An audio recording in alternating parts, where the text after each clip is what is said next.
public hearing of the governing board. And roll call, we have all members are present except for Mrs. Fisher. She should be back momentarily. Can I have a motion to adopt the agenda? Motion to adopt. Do I have a second? Second. All those in favor say aye.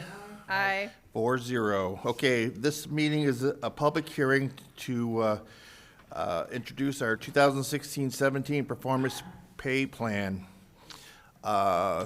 Jim, I think, were you just going to briefly describe, and then we are going to invite the public, anybody that wants to speak to this, they are more than welcome to come up to the podium.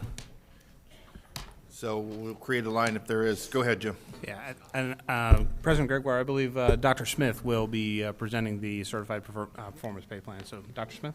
Okay, go ahead. President Gregoire, members of the governing board there, the performance pay plan was presented to you as a preview item at the last regular governing board member. There have been no changes to the plan since that meeting. We present it tonight for the public, for public comments. Okay, was this information available to the public so they could review?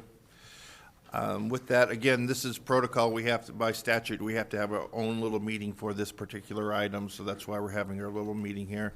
So I invite the public to come up and speak.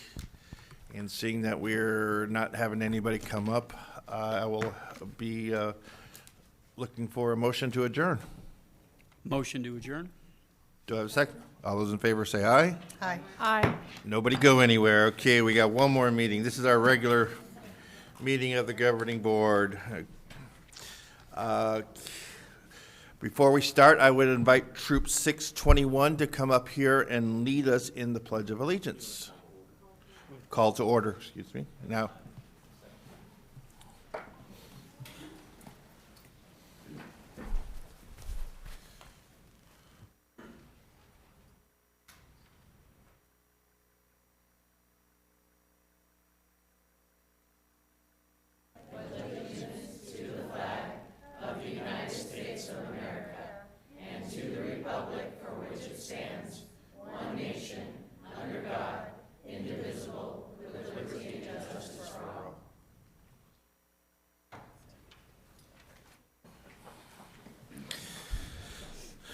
Thank you, boys. Okay, roll call. All board members are present, and for, seems like deja vu, can I get a motion to adopt the agenda? Could we change the, Yes. yes. Okay. What she meant to say is we want to move an item on the agenda, item 9B, up to make it 5F, per se. So it'll be between items 5 and item 6. Okay. With that, that is the motion. Everything else being the same, do I have a second? Second. All those in favor say aye. Aye. Aye. Okay. Awards and achievements. Monica. Are we sitting or are we standing? Good evening, President Gregoire, members of the Governing Board, Superintendent Weitenheimer, and special guests.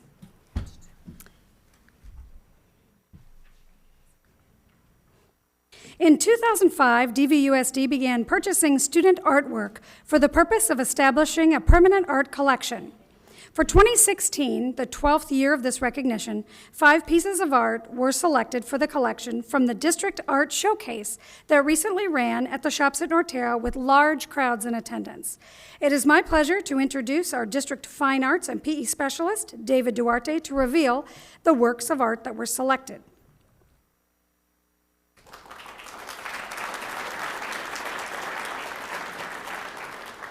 Good evening, President Gregoire, members of the Governing Board, Superintendent Weitenheimer, and all of our special guests. Our superintendent, Dr. James Weitenheimer, examined more than 500 pieces of art at the recent showcase before selecting just a few for his award. These works will be on permanent display here in the district office. From Barry Goldwater High School, the superintendent selected the work of David Rivera for his work entitled Colored Fish. Congratulations to David Rivera and his art instructor, Gabe Zamora.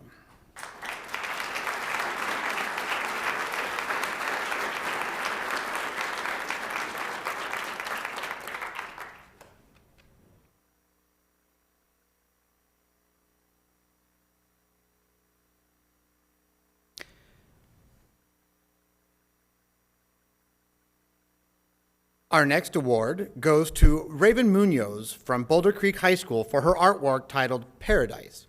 Congratulations, Raven Munoz and her art instructor, Matthew Harrington.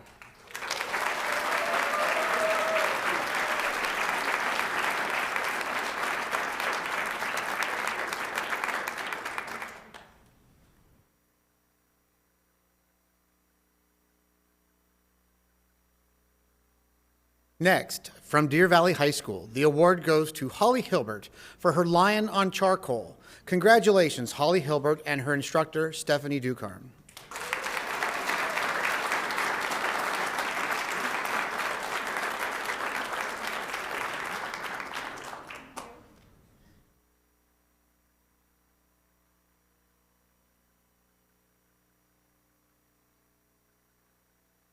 From Mountain Ridge High School, we have Hannah Siddharth's untitled work.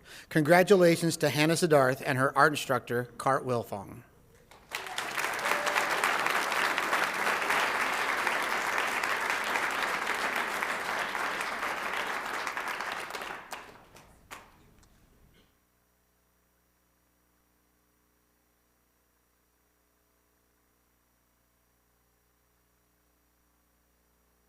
And finally, from Sandra Day O'Connor High School, the superintendent selected the ceramic piece Sloth, created by Kayla Andrews. Congratulations, Kayla Andrews and ceramics instructor Kent Younger.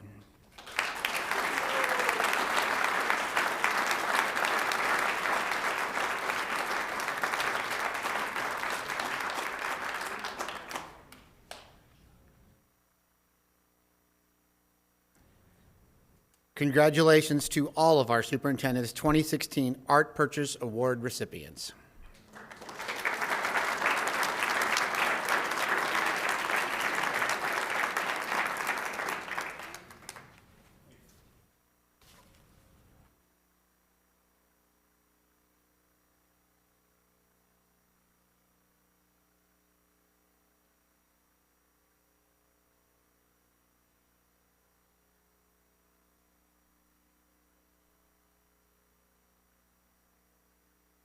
And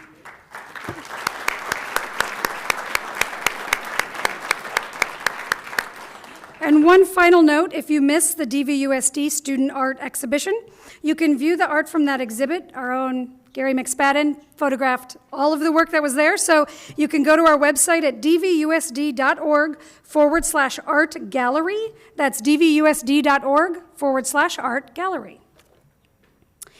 Deer Valley Unified School District regularly recognizes students, staff, and community members who exemplify strong character and courage with the Community of Character and Courage recognition. Tonight, we recognize the character traits of good citizenship, caring, and courage. These qualities can be found in Michaela Mayhew, a freshman at Boulder Creek High School. Michaela and her family have been involved in Students Supporting Brain Tumor Research, SSBTR, an organization completely run by high school students, since her father passed away from a brain tumor 10 years ago. The main fundraiser for SSBTR is a walkathon. This year, it was held in February with 44 schools around the valley competing to raise the most money, which goes directly to fund brain tumor research. Through Michaela's hard work and effort promoting awareness at school, during the BCHS Health Advocacy Fair, and by partnering with school clubs, BCHS won the top award, raising $6,600 and beating out Pinnacle High School, who usually receives this award. She even leveraged the media. Images magazine featured a touching story about Michaela's efforts. Michaela did an extraordinary job raising awareness about brain tumor research and working to find a cure. Congratulations, Community of Character and Courage honoree, Michaela Mayhew.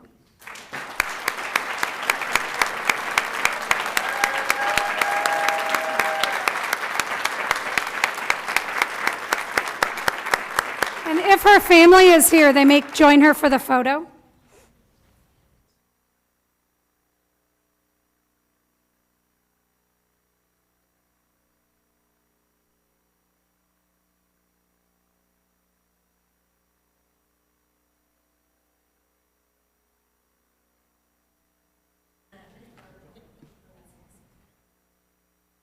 For me?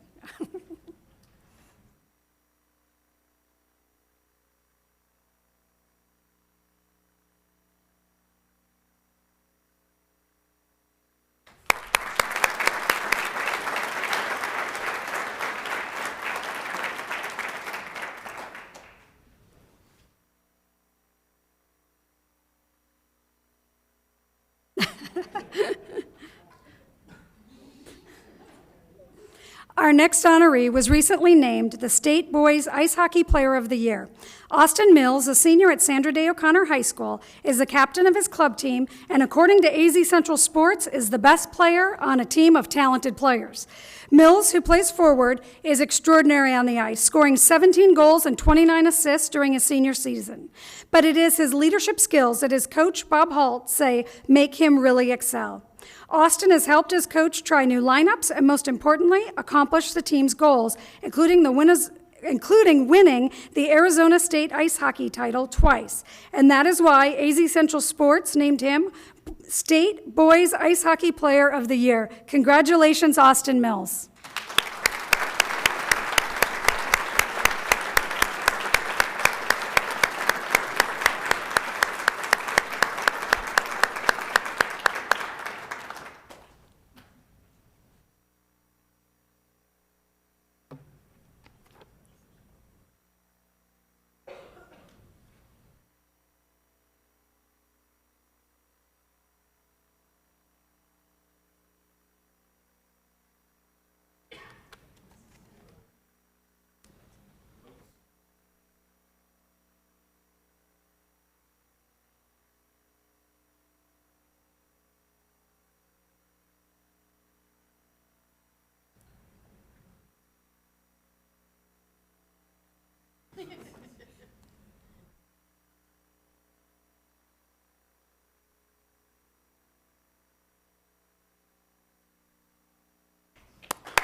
Deer Valley's demonstration Classrooms of Excellence recognize teachers who use data effectively and efficiently to make a significant impact on the academic achievement of their students.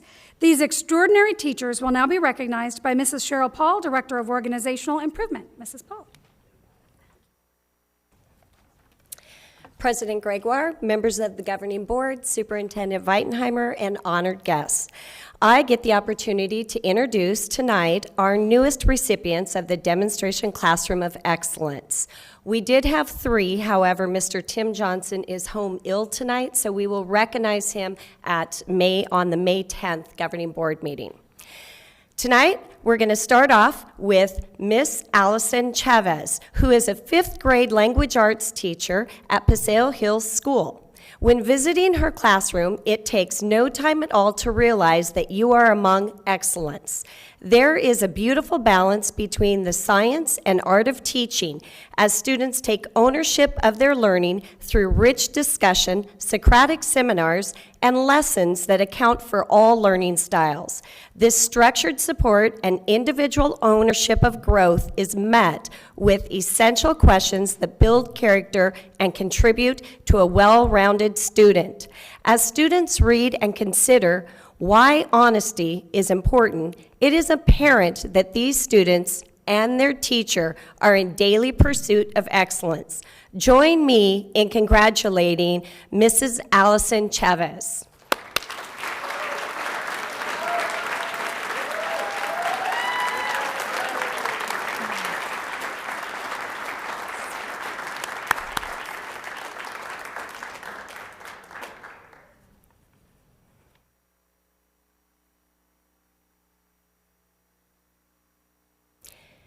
Miss Carolyn Rogers is the 6th grade math teacher at West Wing School.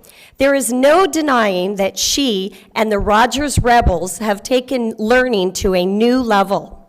From the flipped classroom in which students watch and listen to recorded lessons created in advance of class to the sophisticated data analysis within her classroom. Students are able to disaggregate data with ease and work toward decreasing their class period's interquartile range. You'll have to ask her. There isn't one student who can't explain this process or articulate how it helps them grow in their understanding. Truly, take one look at her data wall and you will know this is truly a demonstration classroom of excellence. Join me in congratulating Mrs. Carolyn Rogers.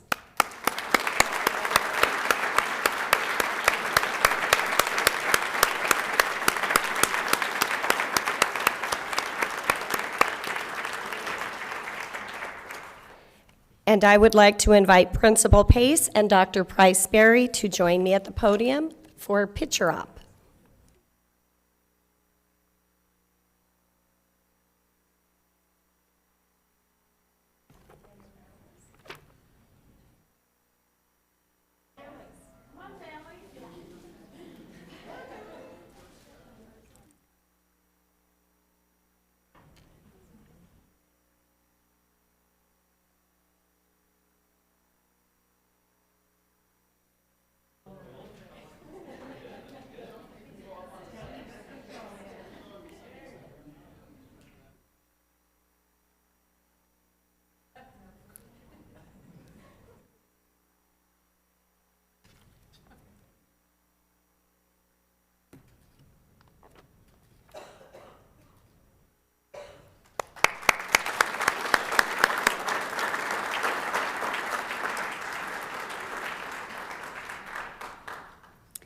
Our final recognition tonight is for the National Association of Elementary School Principals 2016 Arizona Distinguished Principal. The organization and a few strategic school and district staff members helped surprise Sierra Verde STEM Academy principal Dr. Paula Tunis at a school-wide assembly to let her know she had been given this honor, which names her as the Outstanding Elementary and Middle School Administrator in Arizona. Dr. Tunis received this award for setting high standards for instruction, student achievement, character, and climate for the students, staff, and families of her school community. In recommendation letters, a fellow principal wrote that Dr. Tunis is an inspiration to the students, staff, and colleagues who surround her. She leads by example and goes out of her way to provide support, encouragement, and optimism, which transcends into the larger community to positively impact everyone. A parent agreed, writing, Dr. Tunis has built a culture of innovation, integration, and inquiry that has made it possible for parents, kids, businesses, community leaders, and the school staff to support Sierra Verde STEM Academy education. A district leader wrote of her, not only are students prepared for the most rigorous high school coursework, students have developed a passion for STEM careers.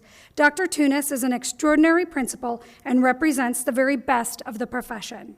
And finally, a 30-year veteran teacher at Sierra Verde wrote, she genuinely cares.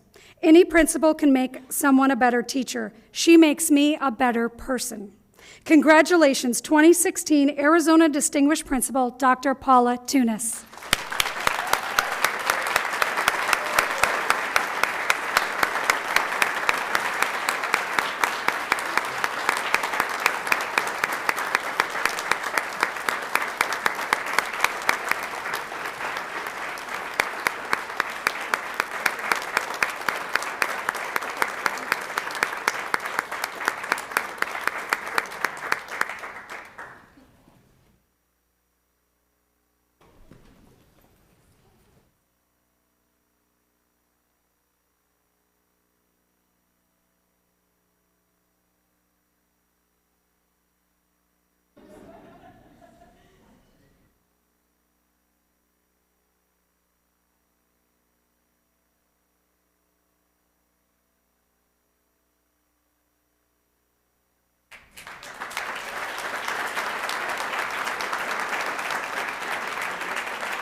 Well, I'll tell you what, we'll give you, all those who came for the awards, we'll give you a minute or two if you want to exit. And I want to thank everybody for showing up, so. That, we'll just move on with the meeting.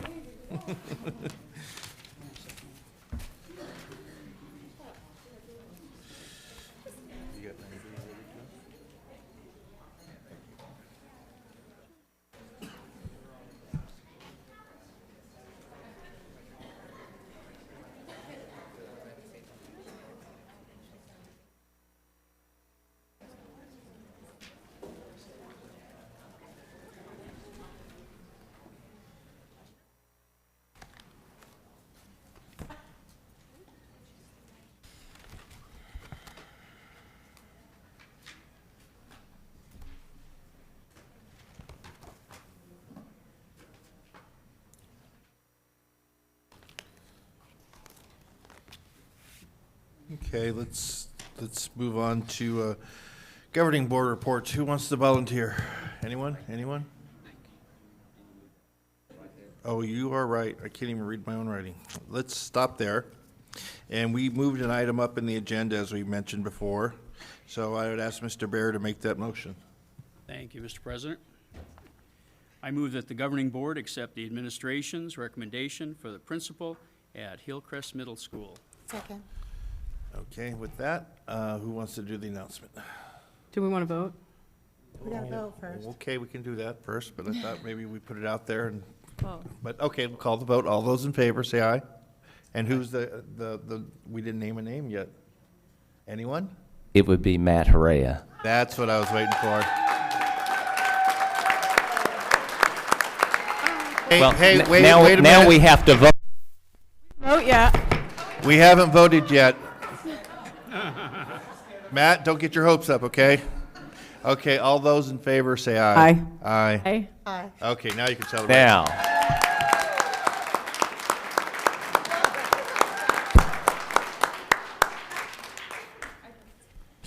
Okay, now we have governing board reports. Oh, Ann, I won't, you have, now we've got another set that needs to do their thing real quick. okay. Well, they're used to this, they're, Not all of us, some of them want to run away.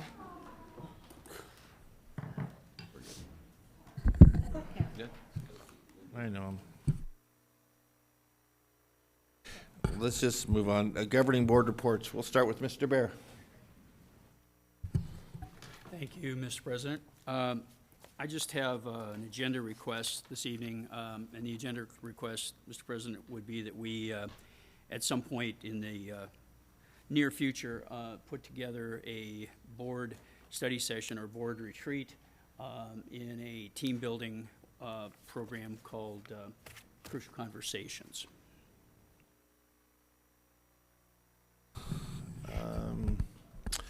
Mrs. Fisher.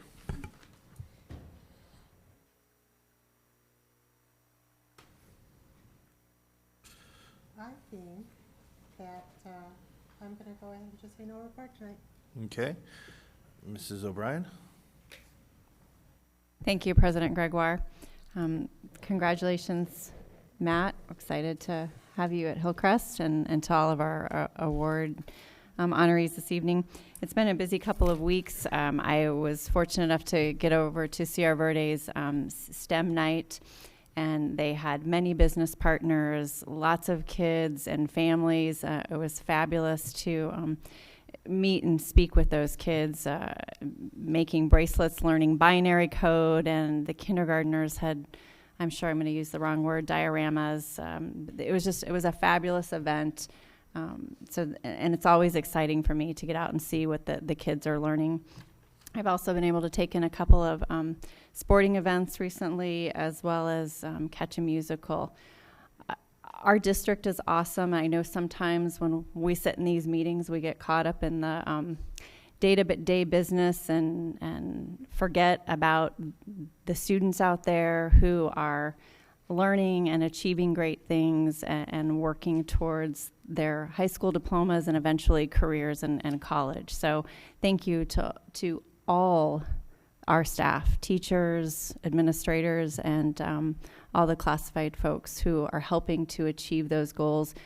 And in addition, the parents who bring them to our schools. So thank you, President Gregoire. Okay. Mrs. Ordway. Oh, Mrs. O'Brien said most of what I was going to say, but it can be repeated. Our district as a whole is awesome. We have a community of students, staff, parents, anybody you want to add to it. Just makes my life more full because I get to go to all this cool stuff. We've had a business reception or breakfast to thank the businesses, to listen to them network back and forth. They get very excited to be able to help our students.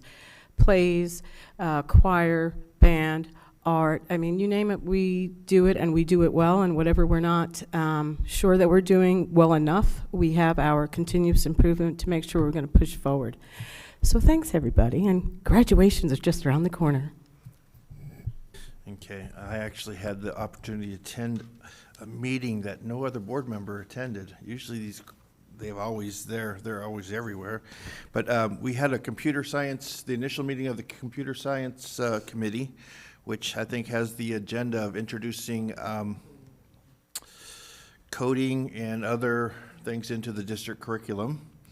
And I thank you, Gail, for inviting me to that meeting, but it's kind of exciting. I think we're behind the ball on that, where we need to really introduce programming into our curriculum.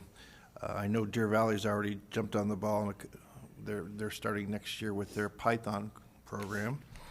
And anyway, it's good because there's a lot of, not just staff, but there were a lot of independent programmers, guys that were just, I mean, very impressive, the reputations and the resumes of the people there. So, and with that, I'll go take it to superintendent. Thank you, Mr. Gregoire, and I want to just thank you for allowing us a little opportunity to thank the incredibly talented students that prepared the art. I am not an artist by any stretch, but I could have picked any pieces of art from that art show, and you would have been equally as impressed. So thank you for helping me with that. And the only other announcement that I have is that although Friday was not a day of instruction in our district, it was an exciting day for our district. We learned, and next month we will celebrate 4 new A-plus schools of excellence in our district. Yay! We had 4 of our schools apply, and we are 4 for 4. Gavilan Peak, Stetson Hills, Legend Springs, and Canyon Springs. We're very proud of them, and we'll celebrate them next month. So congratulations to those principals, those communities, and those staffs. And that concludes the superintendent's report. Yeah.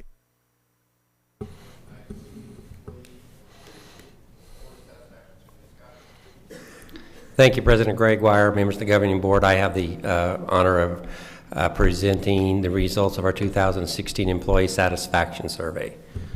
Sounds like there's an echo. As you can see in the presentation, we basically have kept the survey fairly consistent over the last several years. We did add a few questions this year, which I'll get to at the end of this presentation. The survey was administered through the month of March up until spring break, and we had lots of help communicating it out. We had people communicate it at the pre-K-12 meeting. Ms. Allred helped me with employee email and DDA and a lot of other people's helped communicate this. And as you know, the responses were collected and compiled internally this year as opposed to the previous 2 years. But we generated a full district report and several school and department level reports and an interactive spreadsheet where you could drop down any school or department you wanted to. And then we compiled and distributed open-ended comments. This year the comments were handled slightly different than in previous years. Based on board member feedback, I had made sure that each open-ended comment that respondents were to answer was also notified to them where these open-ended comments were going. So I sent the open-ended comments that I said were only going to your department leader or your school leader. I only sent them to the department and school leader. If I said they were going only to executive cabinet, I only sent them to executive cabinet. And there's one set of comments that I said both executive cabinet and the board would receive, and those are the comments that you have received recently. This year we had slightly higher number of responses than we did last year. So we're moving in the right direction at least. I would still like to see that go up even more. I did give the employees an opportunity to not answer the question on what type of employee they are. So they could be administrator, certified, classified, or you could choose not to answer that. And you can see 233 employees, about 10%, did choose not to answer that question. And if you remember, there are basically 5 sections to the employee survey, and this is the results of the section on mission, vision, and core values. I'll go through this graph one time just so you remind you how to read this chart. The bar graphs, the blue bars, show a year-over-year change from that item between 2015 2016, and the red line shows the absolute level of satisfaction, which would be graphed on the scale on the right-hand vertical axis. So the bars are on the left-hand vertical axis, and the red is on the right-hand vertical axis. I found this appealing to show this way because I could immediately see where the changes are and whether they're positive, negative changes, but it's also important to realize relative to what level. So if I went up or down a certain percentage points, I want to know, is that relative to being at 60% or relative to being at 90%? So I present both of those pieces of information for you. As you can see from mission, vision, and core values, very good results in terms of year-over-year change, and that's pretty consistent throughout each of the sections of the survey. Here's a section on district office leadership. Again, fairly good results in terms of year-over-year change, with still some absolute values somewhat low, but we will continue to work on those. One of the ones that you see is notably low is the district office exceeds my expectations. I remind you that we asked that question specifically, use the word exceeds my expectations, because that is how we've written in our key strategic objectives in our strategic plan, and that's truly what we want to do. We want to exceed them. So we're at about 55% there with improvement year over year. The third section is on the work environment for the employee, and you can see most of those also increase. We did have one go down, which basically is I know how the district is doing academically. A little surprising, however, maybe given that there was no state accountability, so no emphasis put on what's the new letter grade and how do we get the new letter grade, because the state just gave us the same letter grade as the year before. Maybe there is less focus on that, and maybe we need to bring that back into the light as we move forward. Fourth section is on campus leadership, so just individuals who answered that they work on a campus would answer these questions. And again, you can see fairly good results across the board on here. There was a new question on here, which you don't see a blue bar on. That's the question on the my evaluation helps me grow as an employee in the district. We asked that question to help us measure some of our key strategic objectives, and so it won't have a year-over-year change. Then the fifth section is on department leadership. Again, just department leaders would receive these responses and fairly similar responses and changes year over year as the campus leadership. The new question, a new set of questions that we asked were on the concept of Net Promoter Score, and I know you're fairly familiar with Net Promoter Score, some of you are, but the basic Net Promoter Score question is, how likely is it that you would recommend your school to a friend or colleague? It's put on a scale of 0 to 10, and 0 to 6 are considered detractors, 7 and 8 passives, and 9 and 10 promoters. This score is a score developed by Bain and Company and a couple other individuals. Fred Reicheld was kind of the first person to really bring this question and this score, and this is how they categorize the responses from 0 to 10. To get a Net Promoter Score, or an NPS, you take the percent of the promoters minus the percent of detractors and multiply by 100. So by definition, the Net Promoter Score can go from negative 100 to positive 100. And the higher it is, the closer you get to positive 100, the more satisfied and the more promoters you have out in your school district. This is a very common score with very many companies are using now to get from their customers. But there's another version of this score which is called the Employee Net Promoter Score, and this is how likely is it that you would recommend your school as a place to work to a friend or colleague. And I also asked the questions for district office employees, how likely is it that you would recommend Deer Valley as a place to work to a friend or colleague. And really, as you look at Net Promoter Score, it's really part of a whole Net Promoter system. I'm not, and I show this chart just because I think it's very aligned with what we're doing as a district already with our systematic approach to improvement, which basically says you measure something, you figure out how to work on it, you make a plan or a strategy, and you go back and execute it, and you come back and measure it again. This is the exact same thing we can do with the Net Promoter Score. And this is our first year of Net Promoter Score for the district. You can see the blue bar is the Employee Net Promoter Score for schools, and the red bar is Employee Net Promoter Score for district.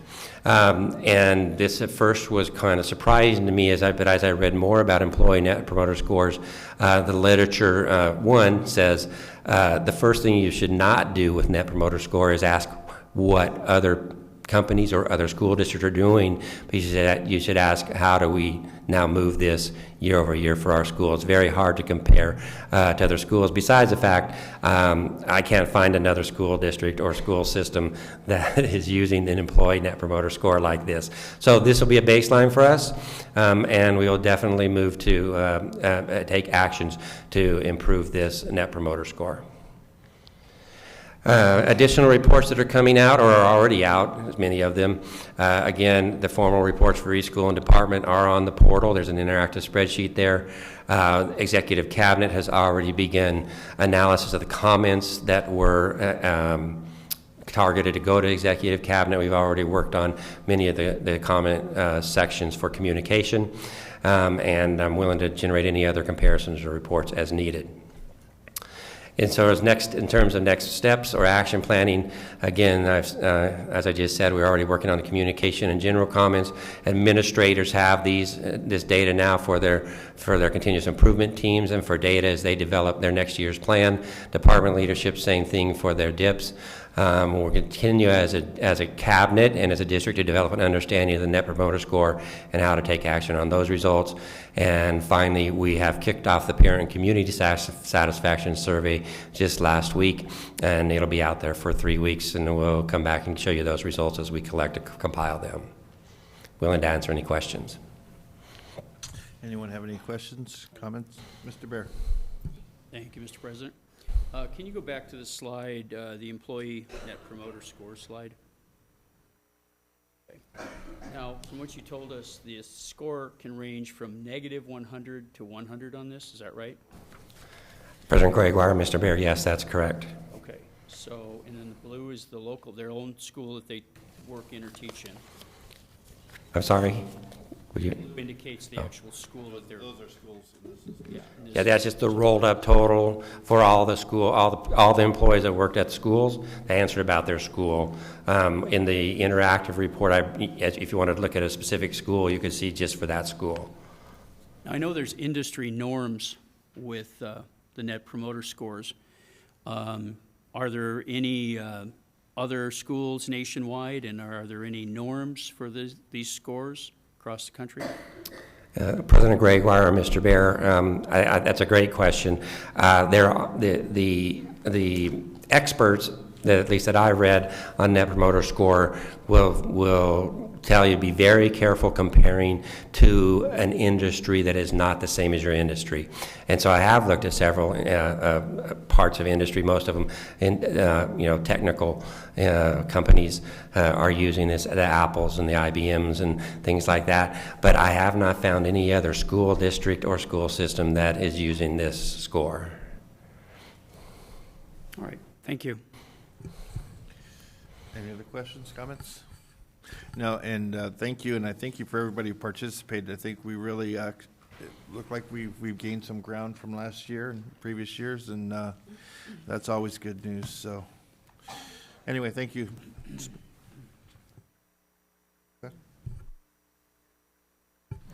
Item 9D, staffing update. Jenna?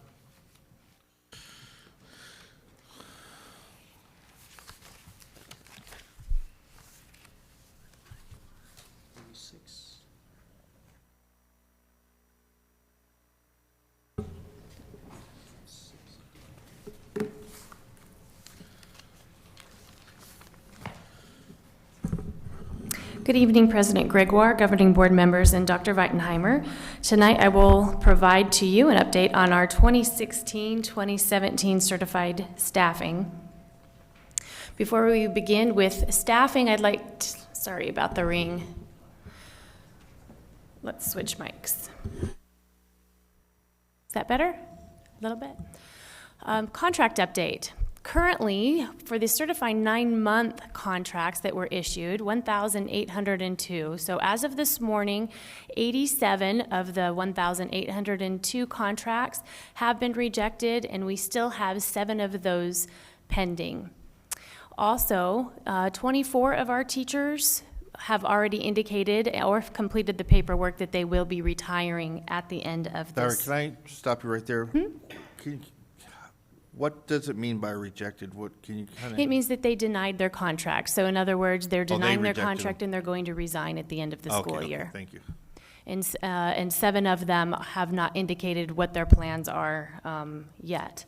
We also have other types of contracts. So just to outline those, we do have 10-month contracts. 51 of those were accepted. 1 is still published. We call it published when it's still pending, and 6 of those were rejected.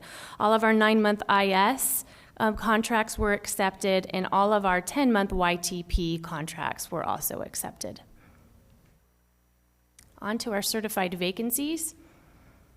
10 positions are posted at our K-6 campuses for grades kindergarten through 3rd. 2 positions are posted for grades 4 through 6, and 8 special education positions are available for employment.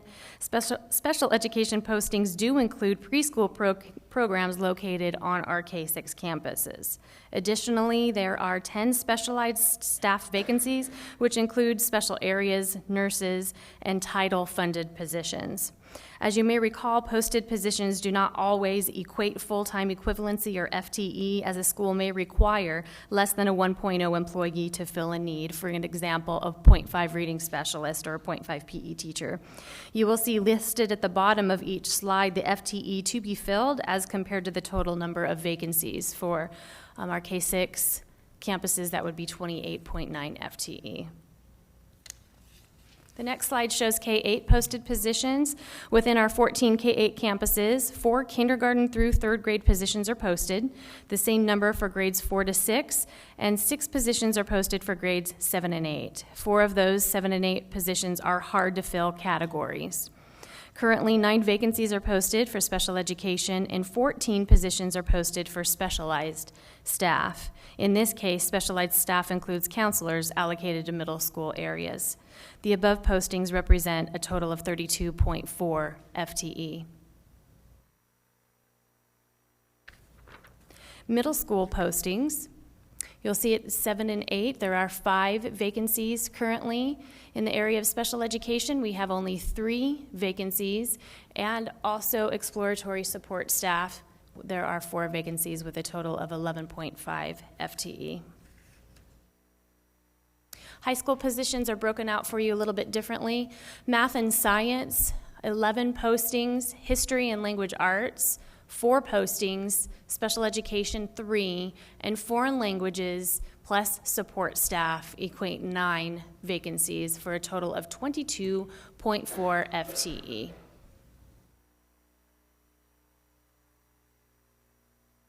And still coming this spring to fill those vacancies, we do have recruitment fairs coming in May, and we're loading more on the deck for June. And just as a side note, in-district staffing will continue up until June 3rd, which is the last contract date of our 10-month administrator employees. And after that point, all postings will be posted immediately to the outside. We'll take questions at this time. Go ahead. Jenna, do you know how that coincides with the graduations from NAU and ASU and maybe U of A? Sorry. How can you repeat the question, please? How do the graduation dates coincide with the job fair from the colleges? What we have, as far as recruitment, what we have found is that the majority of all the viable candidates have been absorbed through student teaching. That tends to be our most successful way to gain or to grab candidates. Also, our job fair that we had recently is our probably second best way that we recruit. We did attend recently the NAU fair. We captured some candidates out of NAU who then attended our DVUSD job fair. GCU is very anemic. They didn't have that many people walking around, and that was true last year as well. Because with the recruitment fairs being later, they're just not out there. So ASU, for example, has chosen to only have one this last year, and it wasn't even a traditional job fair. It was, you sat down and you had a chance to talk to people, but you did not have the opportunity to interview. Okay, thank you. Yep. Sure. Do we do any out-of-state recruiting? Get them here, get them a house, get them a spouse, they'll stay, kind of. It's sunny. We are beginning our out-of-state recruiting. We're looking at one at the end of May. We're still deciding whether or not we will go, and we begin our out-of-state recruiting on June 1st. We will be in New Mexico. UNM? No, it is a broad job fair like the Arizona State job fair. This one also is a teacher job fair, general teacher job fair, rather than tied to a university. Okay, thank you. I do have a comment or a question. Do you know last year this time what our number was of positions to fill? Mr. Gregoire, I knew that you would be asking me that question. So we are beginning to look at that. The answer would be similar to what I have provided you, unfortunately, in the past, and that is there are certain points in time that it was collected in previous years, and now we're collecting that data very, very frequently so that we can give you that information anytime you want it next year. Well, I just think it's a 90, I count 97 here, and I recall last year we were in the 300s. As far as contract returns or vacancies? Vacancies. We are not, we're doing pretty well with vacancies. Our concern is the applicant pool is shallow. Yeah, but again, just the difference in numbers this year is much, much better. So that means a lot of people are doing something right, and that means campus and district. So anyway, thank you, everybody, because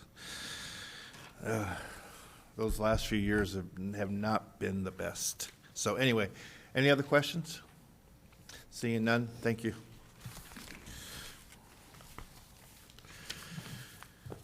Okay, item 7A, approve the 2016-17 Certified Performance Pay Plan. Mr. President, I would move that the governing board accept the administration's recommendation to approve the 2016-17 Certified Performance Pay Plan. Second. Any conversation? Seeing none, call the vote. All those in favor say aye. Aye. Aye. Aye. 5-0. Item 7B. Mr. President, I would move that the governing board accept the administration's recommendation to approve the negotiation solution team NST salary recommendation. Second. Okay, before we go further on this, what is this item specifically? Because I see another item that's We don't very have any similar. information. Item 9D. So go ahead, Jim. President Gregoire, members of the board, Dr. Weitenheimer. So as we presented last week during the board study session, the negotiation solution team has developed a recommendation that we bring before you this evening. Just for clarification, the item that we are having you consider tonight is just the salary recommendation that was crafted by the negotiation solution team. I know during the last board study session there was some discussion regarding the budget and items specifically of the budget.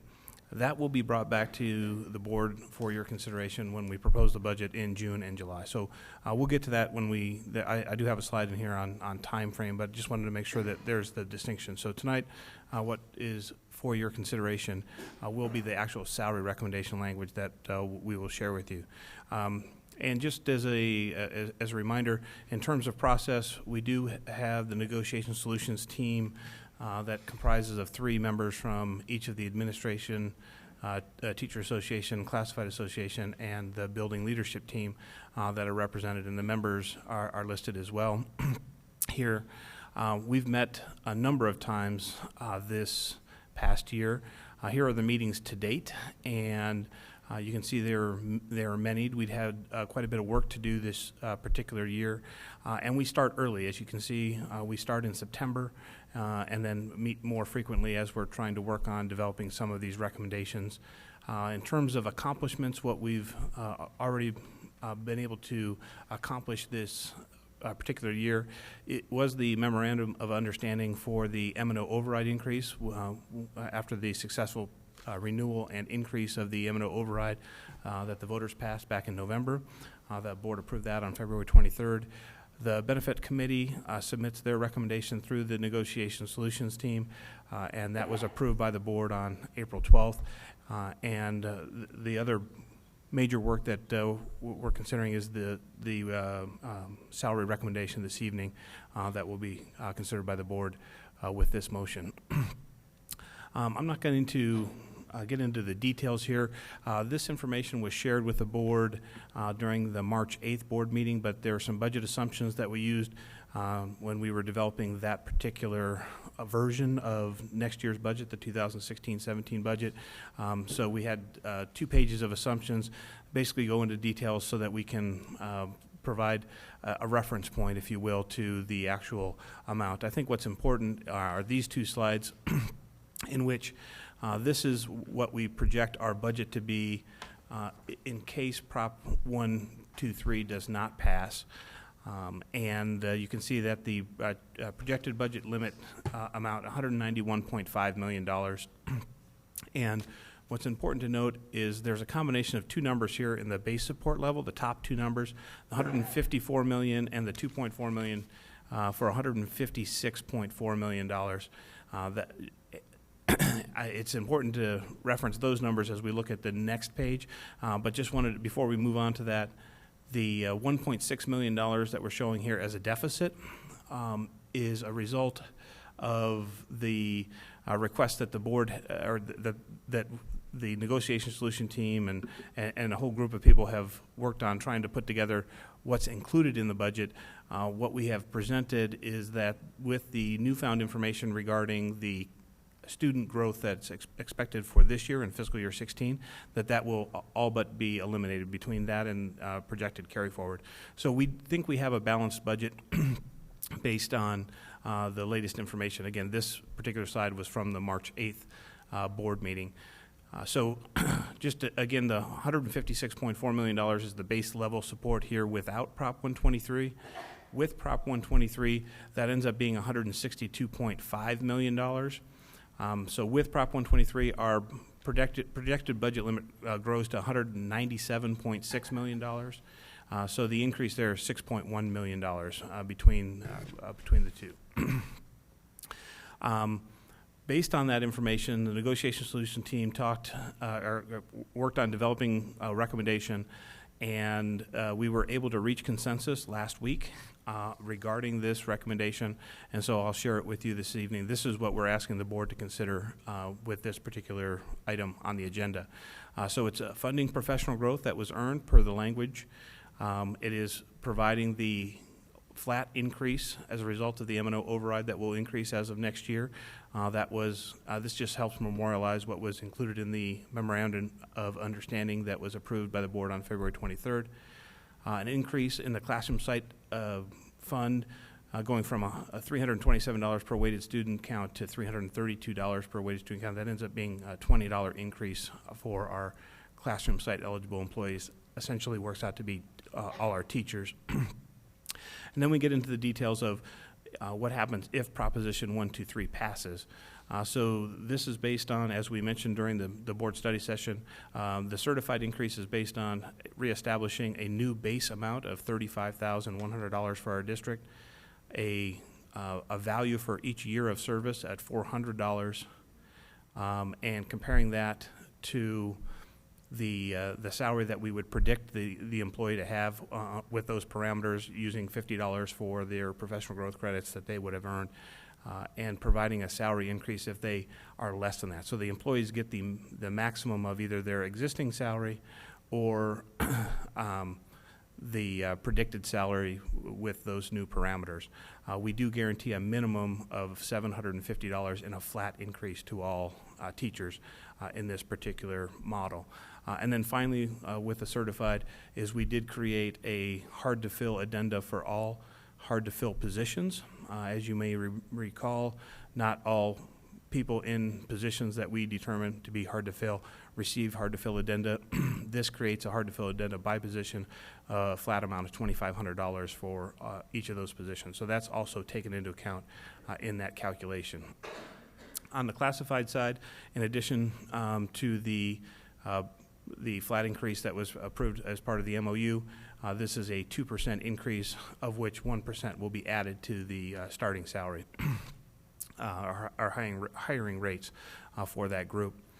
And the administrative exempt group would receive no increase as a result of Prop 123 passing.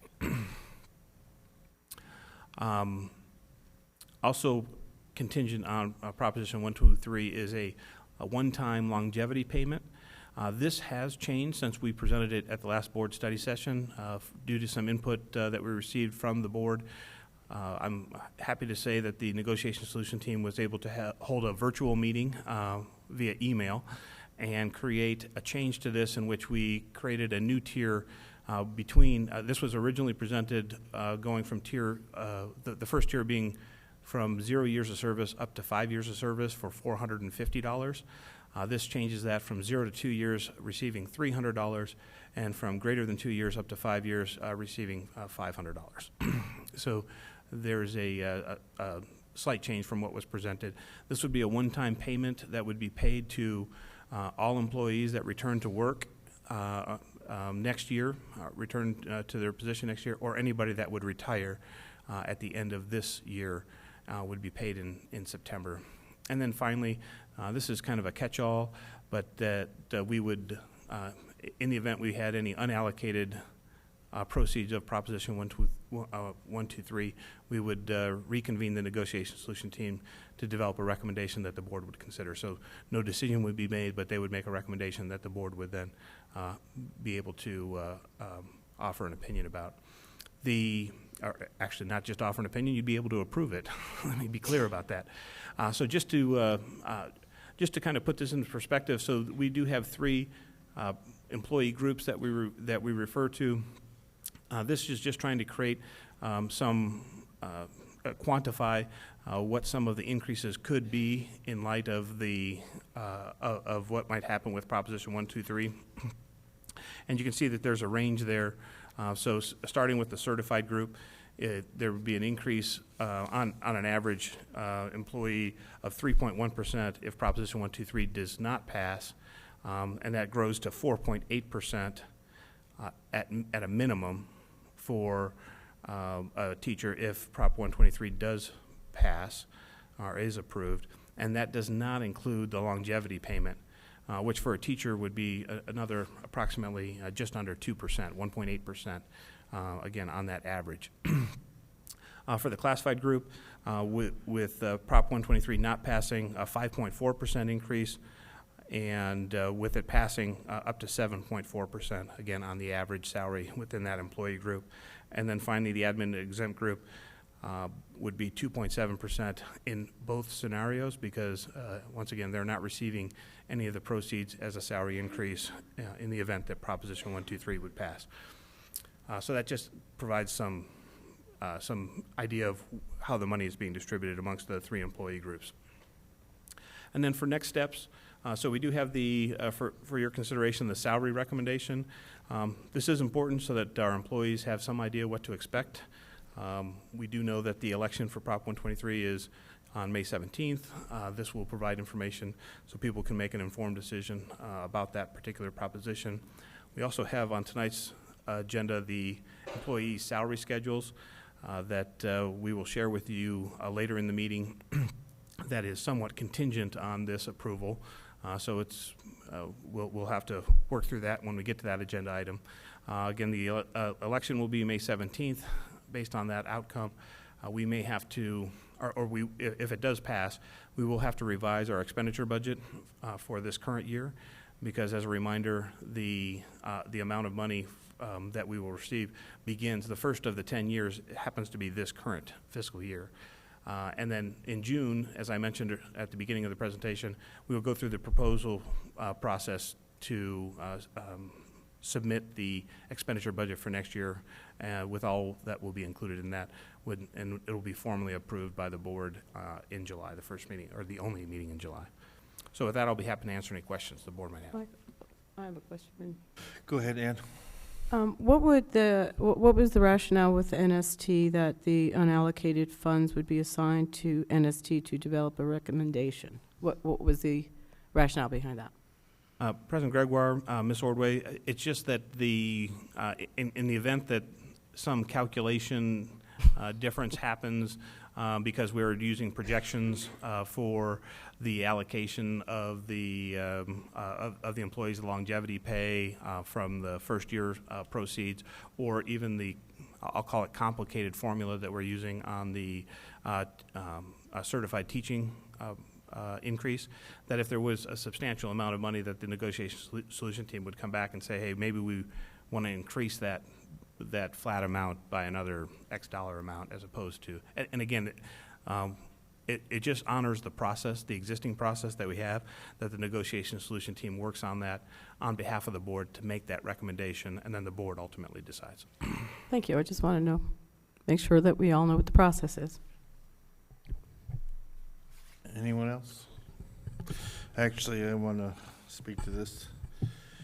I appreciate the NST committee and the work they did to get to those numbers, but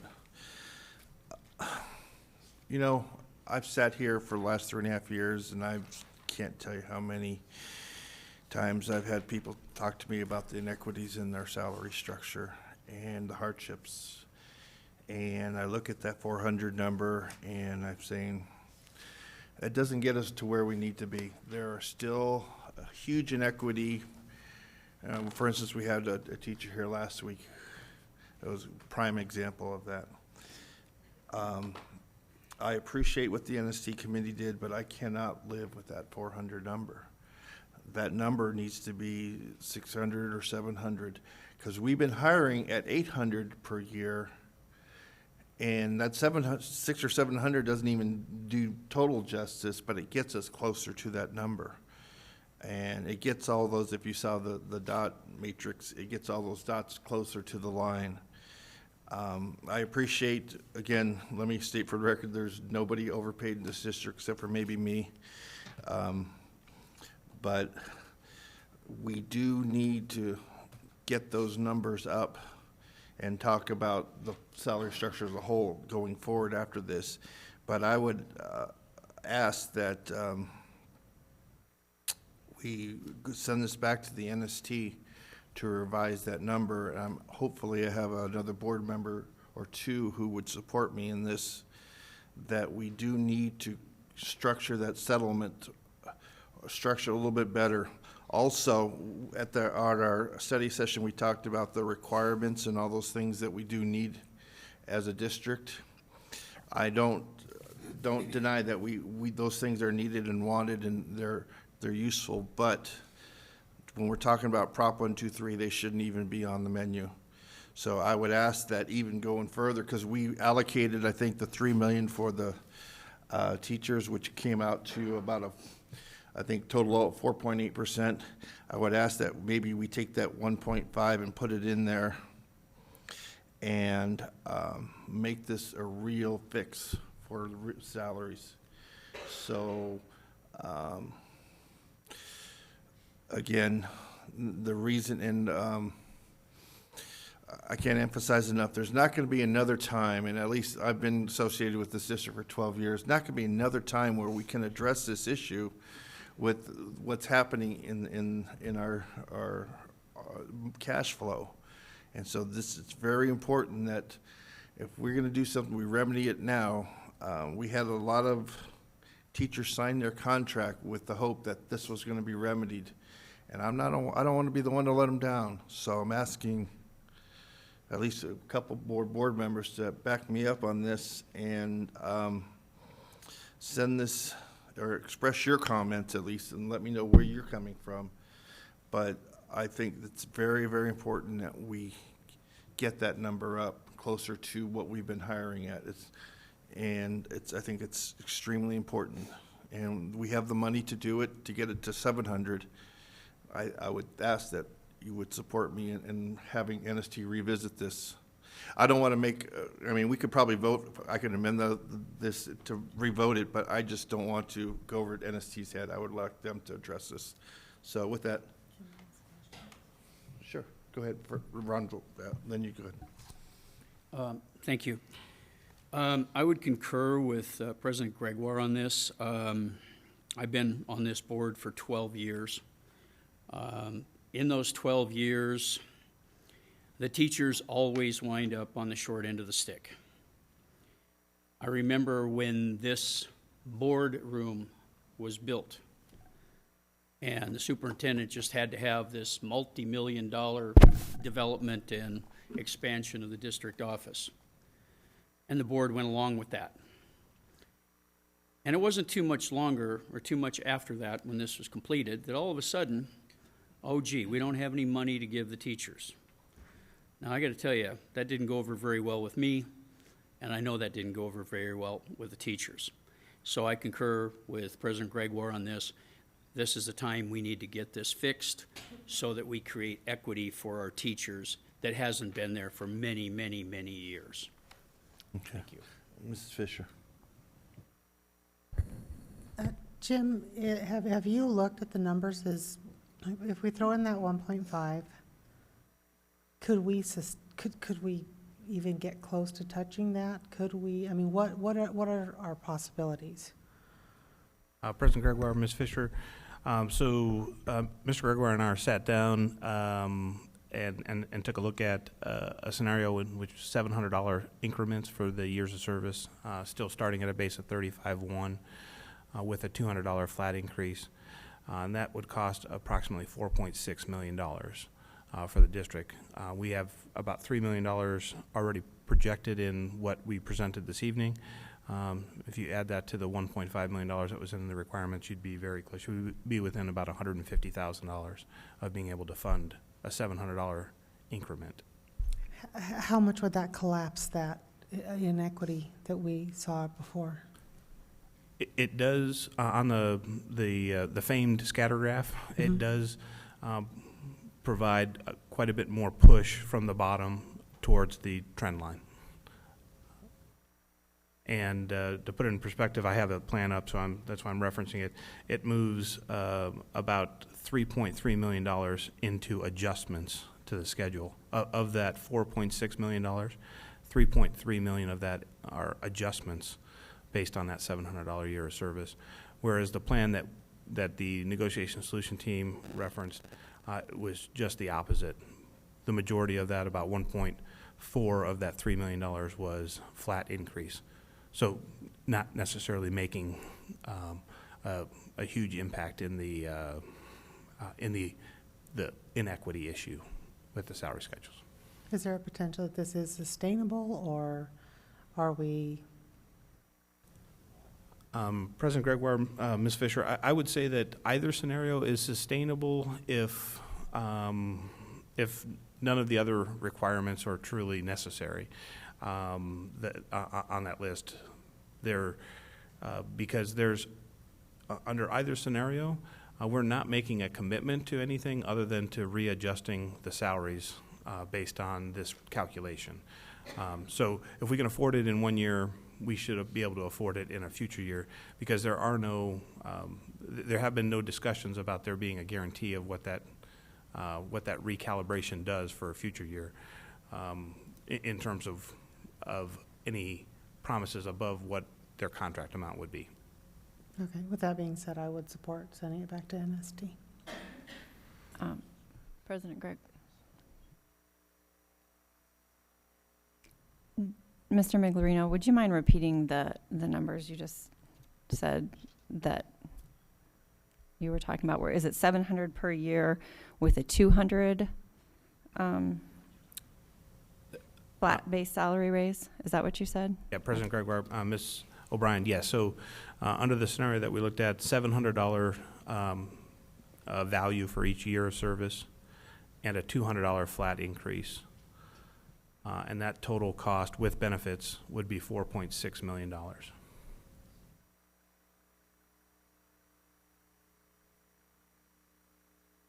Okay.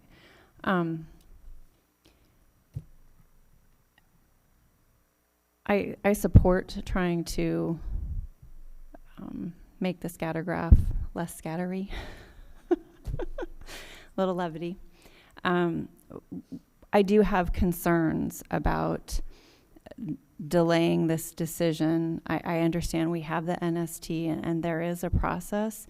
I also have spent a lot of time talking to community members about Proposition 123 and sending this back to NST and coming back on May 10th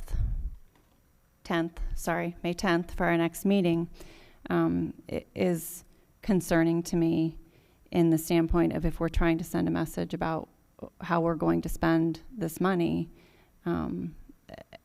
to our community members. And you hear teachers and parents and community members say, I'm not going to vote for Prop 123 because I don't trust my governor, I don't trust my legislators, I don't trust the governing board members to spend it where they say they're going to spend it. So I would be concerned, I have some concerns and reservations about delaying this. I do understand the process, but I also appeal to you all to say, it might be right now, time to have some discussion and make some hard decisions so that we can help to maybe have the outcome we'd like, well, at least I'd like to have happen in May. Okay, Mrs. Orbley. We did have a study session where we took the input, we spoke. NST did their virtual meeting, or however you guys met right before that, right after that. So at some point in time, I think we have to honor a process that was followed by those that are in that process. So either we have, in my opinion, either we have NST and we respect the process, or we continue to decide that we have a better idea for their bargaining and we come in with our ideas and then we want them to go back and look at our ideas. We've known since October that this second budget should be thought about, talked about. NST is a year-round committee. I think you're called a committee, right?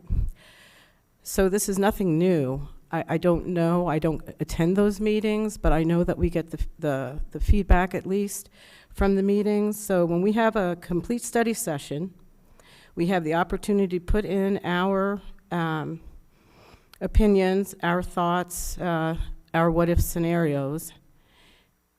And that committee meets, that three-prong committee meets, and now we're going to say, no, we need to send it back because this is what we want, so go see if you can make that work.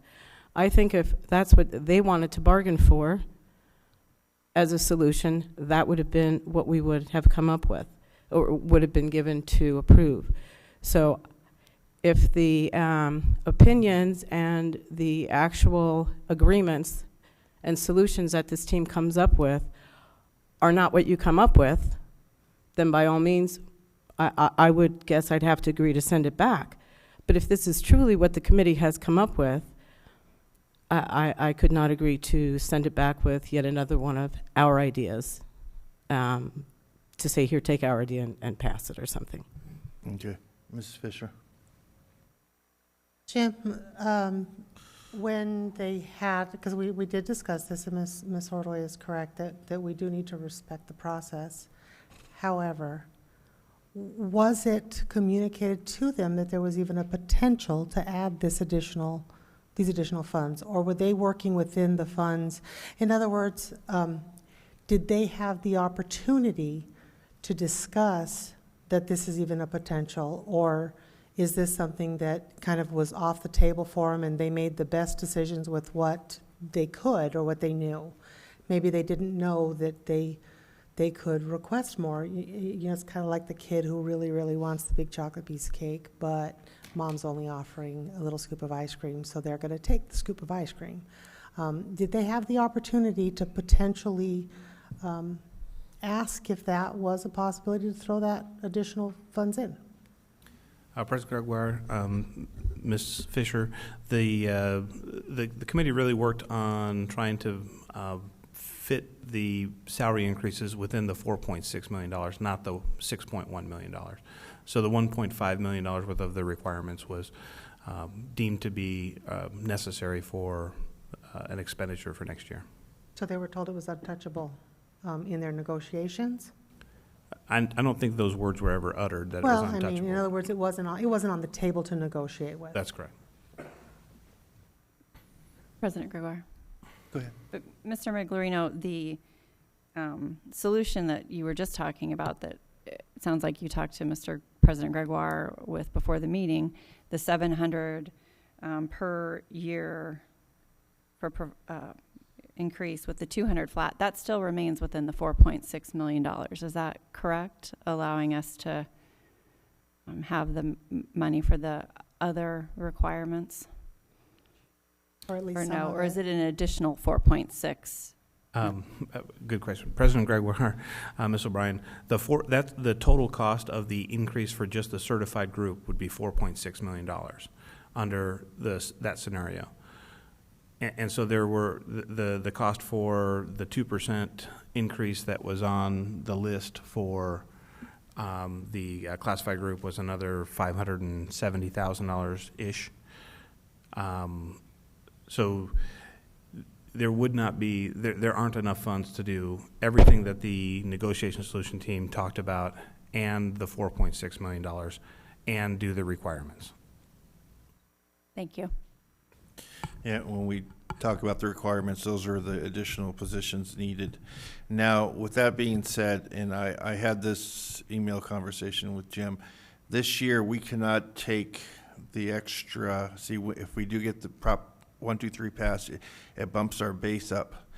But since we get a 15% override, we get a bump there, but because, and Jim can explain this, but we can't realize that for this next fiscal year, but we can realize it for the following year, which amounts to about $900,000 more. So with that being said, I do respect that we do need these items, and I would, in fact, if the board backs me on this, I will try to support those items as best I can.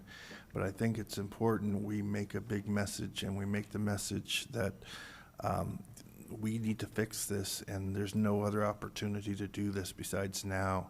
And adding those other positions when we talk about the real budget and what the legislature comes down with, there may be room in there and there may not be room, but we can talk about trying to make room.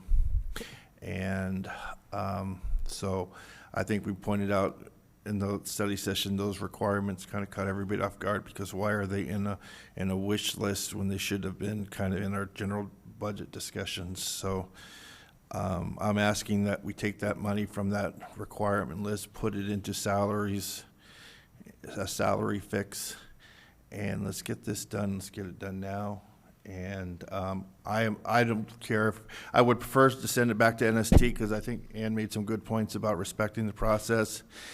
But it's also important that we do show our employees that this is where we're at as well. So right now the motion is for what? I'm sorry, yeah.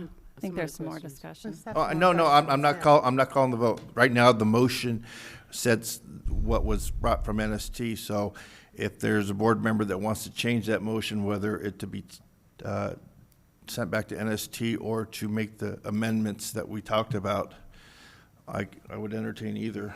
But I guess, President Gregoire, before we, I guess, go to that path, I would like to have a little bit more discussion.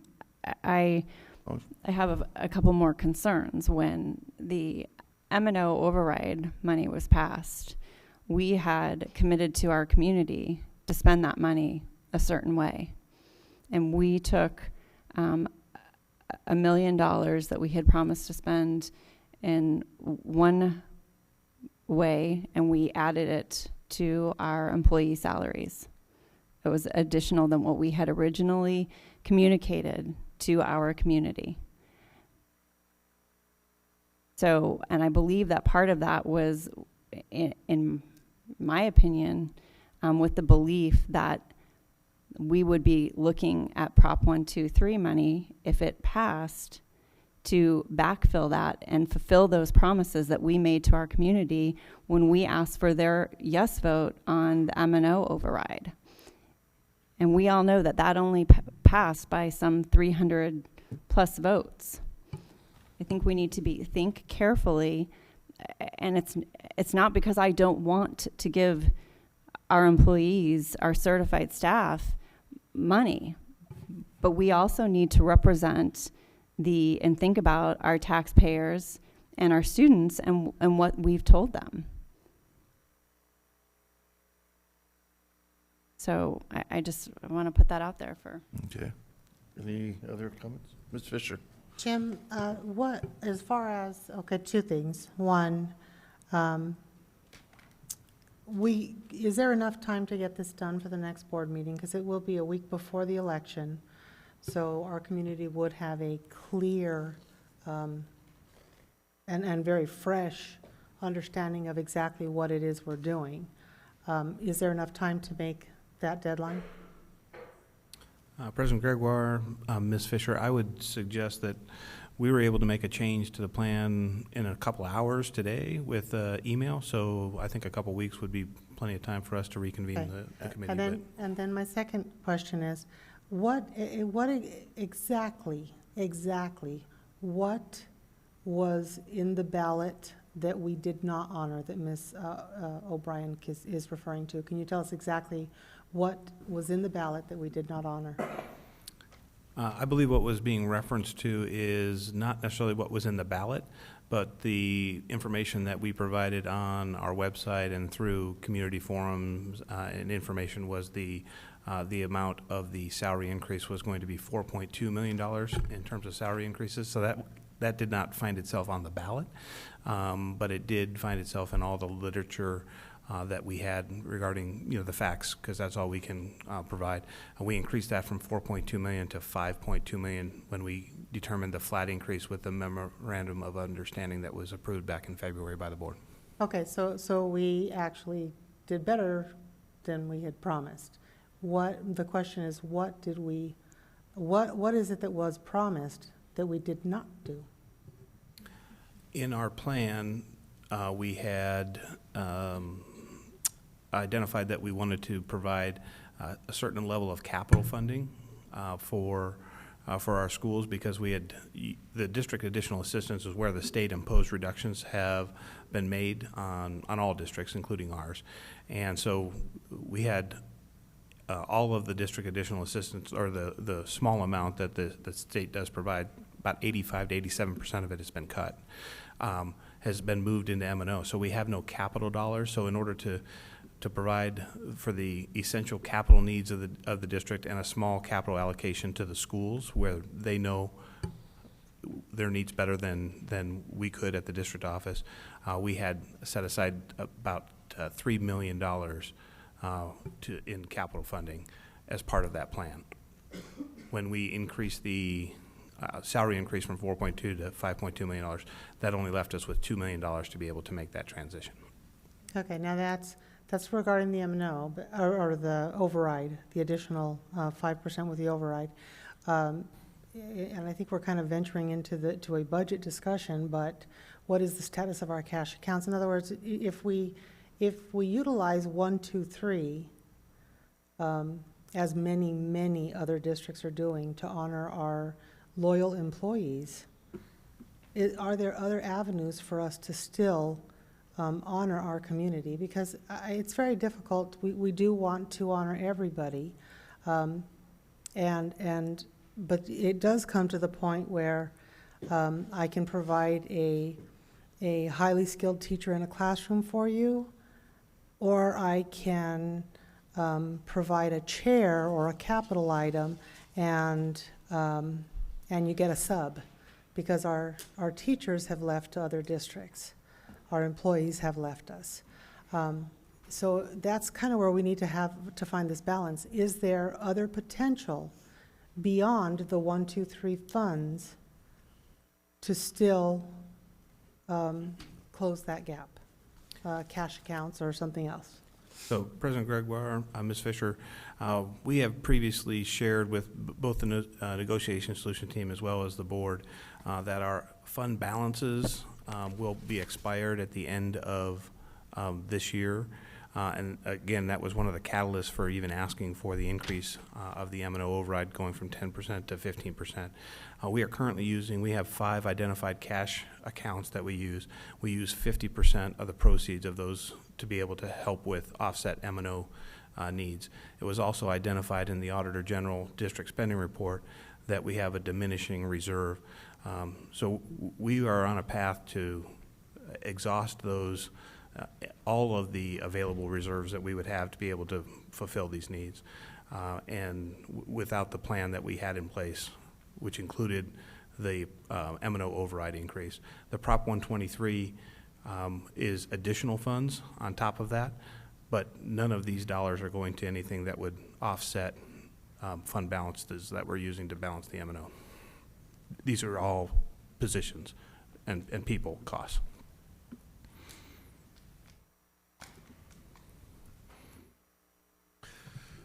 Okay, so I would entertain a motion of some type.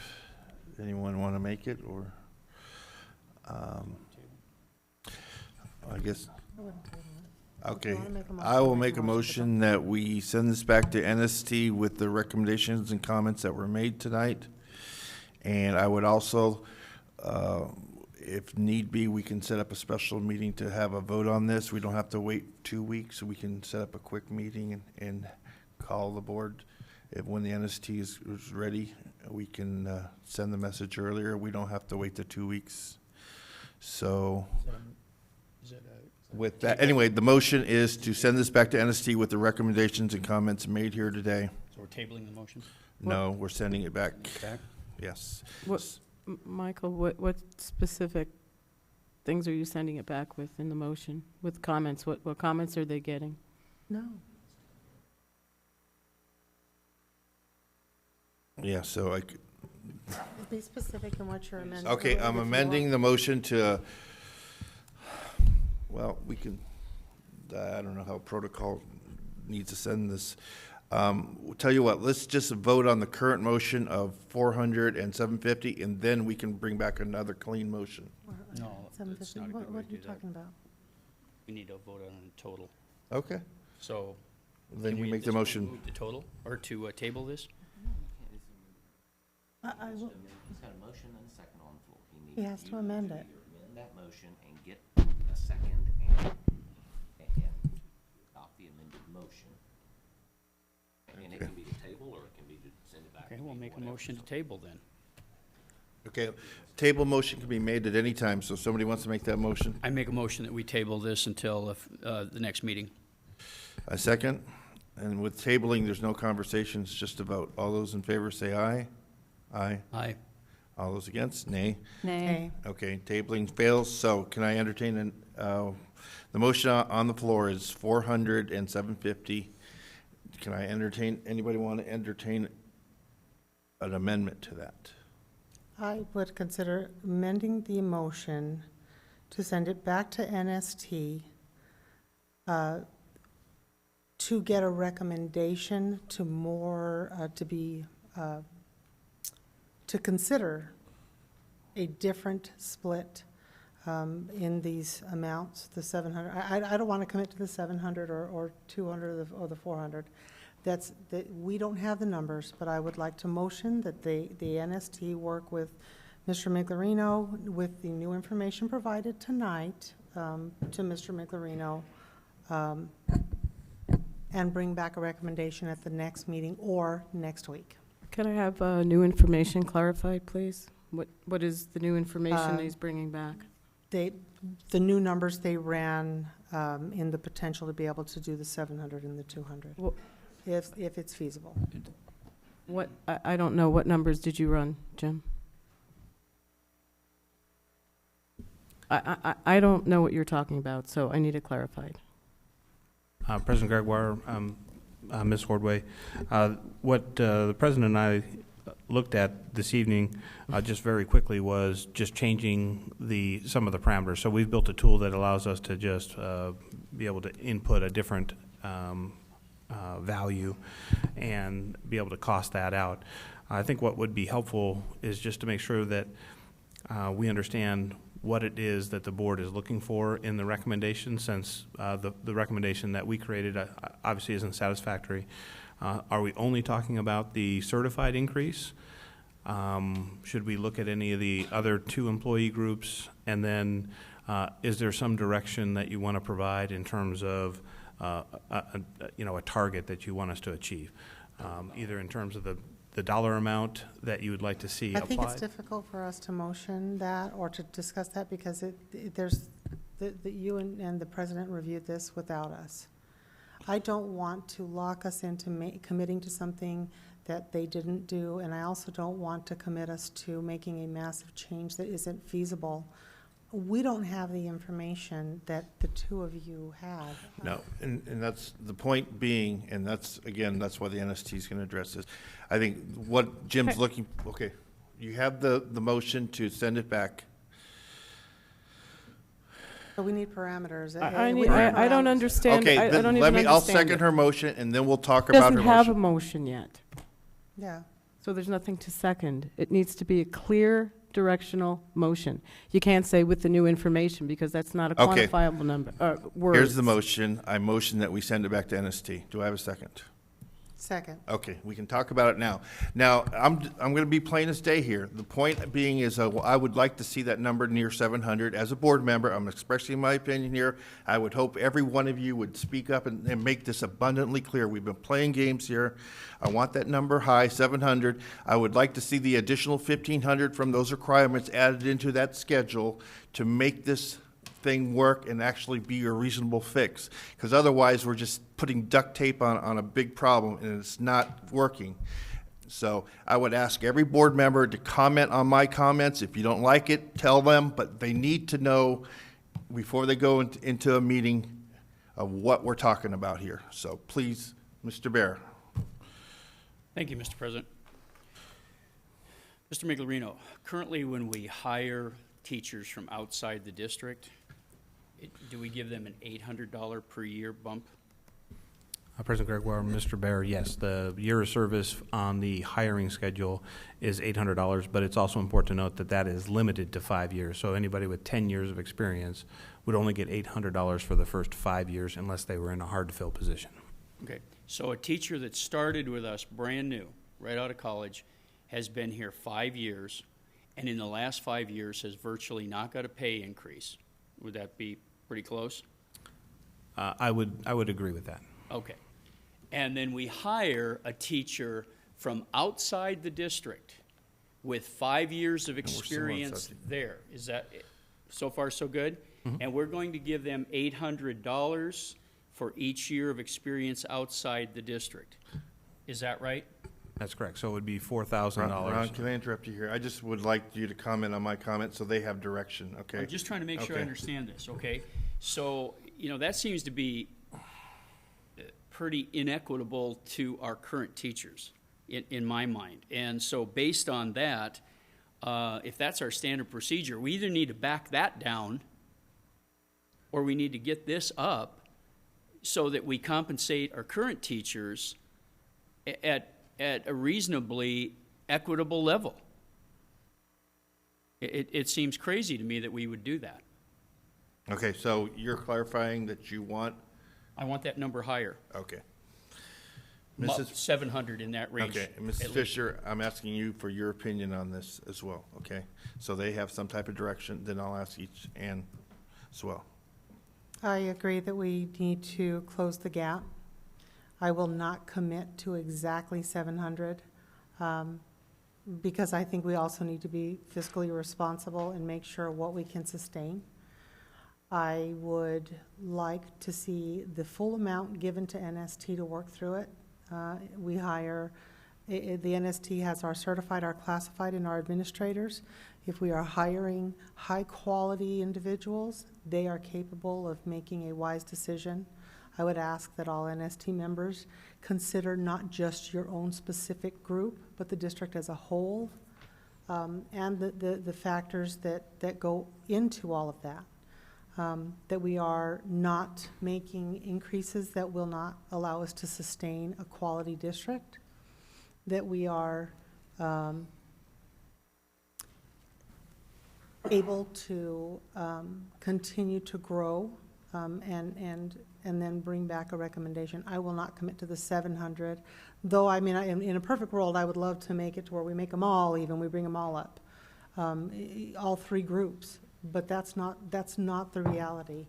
And I would like them to also look at it, just because it can't all 100% be fixed this year. If we do a significant fix this year, then we can bring an additional fix next year and maybe continue to bite away at those inequities. I would like to see it increase, but in a responsible way. Okay. Mrs. O'Brien.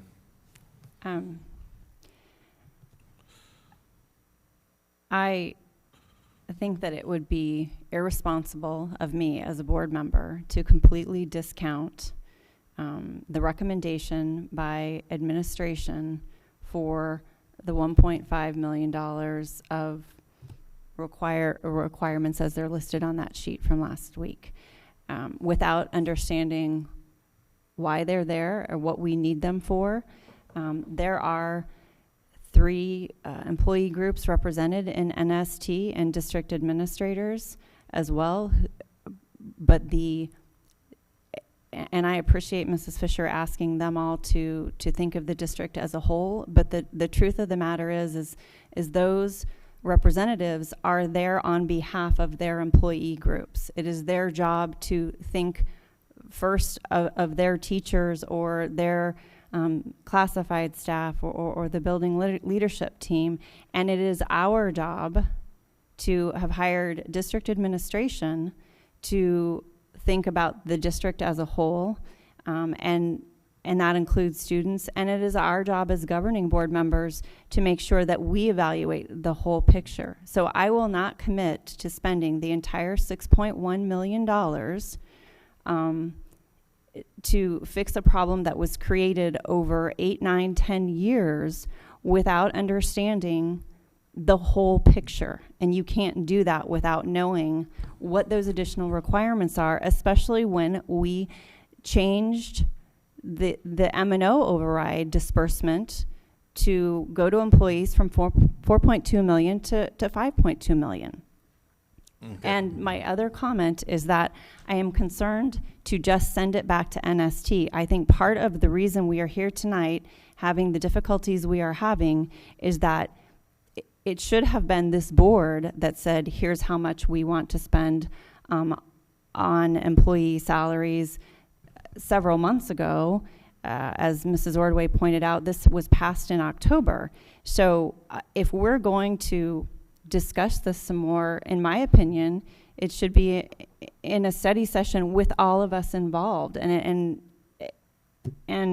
with NST. Or I've got to tell you, it is frustrating to come here and know that more numbers were worked out and that it changed, and I appreciate that you all are working on that, but it is hard to sit here and be given information and asked to vote on it without being able to process it. This is very serious, and I take my job as a governing board member to heart. This is difficult. These are difficult decisions. So this is a little bit frustrating. So I don't want it to just go back to NST.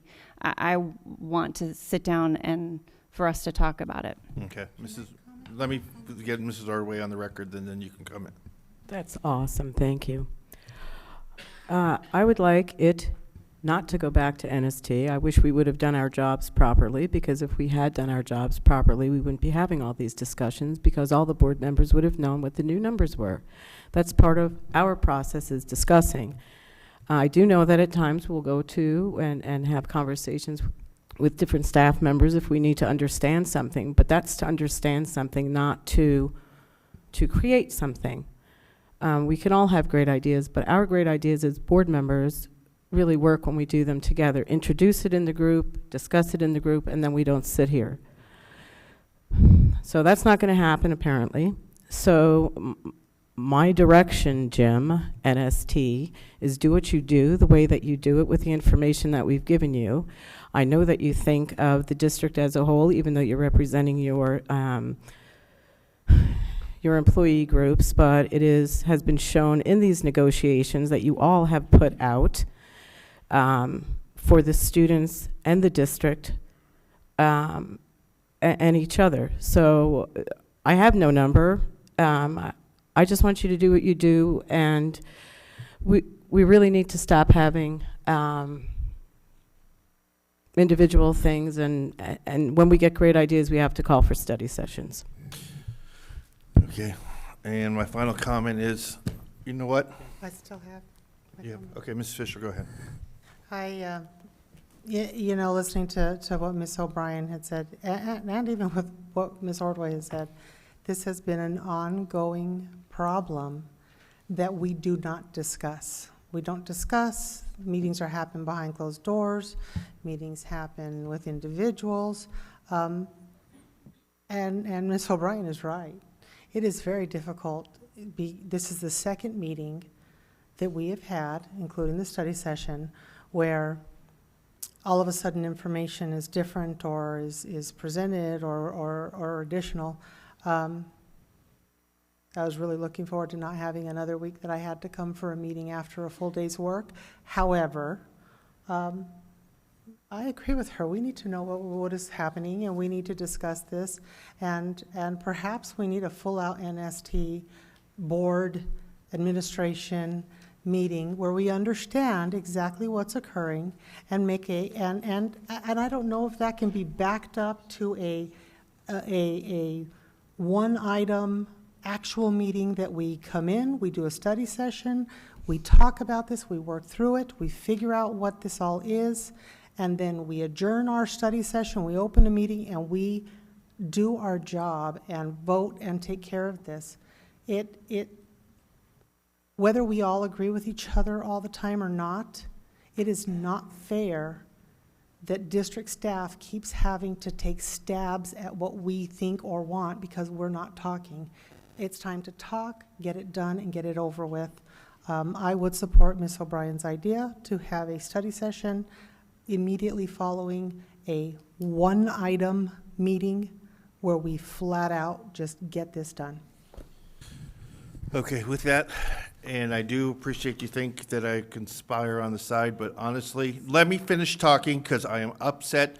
Am I the only one who does his homework, who asks people, who looks at the numbers and figures out different ways? Because gosh darn it, I spent hours and hours over this issue, and all you guys do is sit here and take what they give you as God and forever. And I'm telling you what, I'm pissed off about it because I've tried everything to make this work. I've met with different people, I've talked to different people, and they brought up a number. I've been consistent from day one on this issue that I wanted to make sure the salary schedules, and I've mentioned that in October, November, whenever this come up, I've been preaching this line. And when they came back with that number, I even said at the last study session I wasn't happy with those numbers. And so I suggested a new number, which just came out today. Of course it's a new number, and you guys need time to absorb it. That's why we're sending it back to NST, so they can absorb it as well. I never meant for us to go vote on the new number without having us to, but you know what? We can have those conversations. We should be having the conversations. We shouldn't be having the conversations about why we never have the conversations. We're going in some silly circle. So with that, I'm going to call the vote. The vote is to send this back to NST. All those in favor say aye. Aye. Nay. All those against? Nay. Nay. Okay, then we're back to square one. So somebody. I'd like to make a motion. I would like to motion that we establish a study session followed by a one-item board meeting, get this addressed, get this discussed, make the best decisions for all of our staff, and we do it next week. I'll second it. That's the motion, you second? Yeah. That's All a those in motion. favor say aye.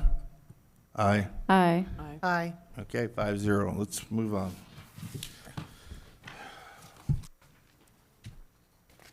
Okay, item 7C, approve the promotion retention acceleration handbook. Okay, thank you, Mr. President. Mr. President, I move that the governing board accept the administration's recommendation to approve the 2016-2017 promotion, retention, acceleration, and grading handbook. Second. All those in favor, is there any changes? No? Discussion? No discussion. All those in favor say aye. Aye. Aye. Aye. Okay. Item 8A, consent agenda. Mr. President, I move that the governing board accept the administration's recommendation to approve the consent agenda items 8A through 8I. Do you have a second? Second. All those in favor say aye. Aye. Aye. And item 9A, approve human resource changes.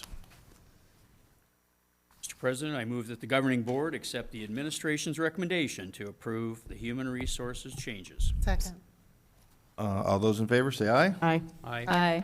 Item 9C, award JOC for school front entry security improvements.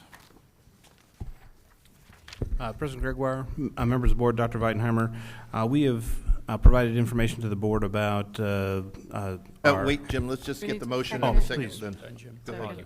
Thank you, Mr. President. Mr. President, I move that the governing board accept the administration's recommendation to award a contract to Rutan LLC for school front entrance security improvements in the amount of $687,613.13. Second.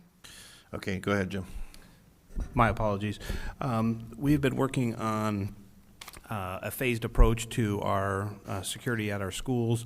As we have previously shared, there has been some discussion that Detective Stebbins and folks from the Phoenix Police Department, our Homeland Security Liaison, we're awaiting some reports from them. This particular project, because of their input initially from the initial site visit that they made, they started at Park Meadows Elementary School, is to create a separation between the public lobby at our schools and the secure campus. So in some cases, this is an existing door that we want to create an electronic control to. In some cases, it's replacing what could be a swinging gate with a door, and in some cases, it's replacing a door or adding a door that doesn't exist. At some of our high schools, it's actually constructing a separation wall to be able to create a lobby area. So this is the first phase of what we know to be more than one phase. I can't give you an idea of how many phases those are that this will be in, because we haven't received the report back from the experts that are helping us. But this will at least get this phase done for this particular summer. There are 30 schools that would be impacted by this, and they're listed on the green cover. And be happy to answer any questions you might have regarding this. Any questions? Seeing none, call the vote. All those in favor say aye. Aye. Aye. Aye. Before I bring up item 9D, how does our previous action affect this one? President Gregoire, we would suggest that you table this, and we have provided some language on the yellow for that consideration, since the salary recommendation was not considered tonight, or was not approved tonight. Mr. Bear, if you care. Thank you, Mr. President. Mr. President, I would move that the governing board table the approval of the 2016-2017 salary schedules. Second. All those in favor say aye. Aye. Okay. Preview items, there are none, so public comment. Mr. Bear, you want to read admonishment? We have two speakers, Myung Covert and Lauren Sheehan, in that order. Okay. The board invites public comment on the district's business in general and on any agenda item, thank you, in specific. He's covering the thing. Thank you. In general and on any agenda item in specific. All speakers must observe the rules of decorum. Speakers must fill out a card listing their name, their address, and topic, and hand it in to the board secretary prior to the president calling the meeting to order. Speakers must make their comments in no more than 3 minutes. If necessary, to accommodate all speakers within the 30-minute overall limit, the board president may shorten each speaker's time. Constructive criticism is in order.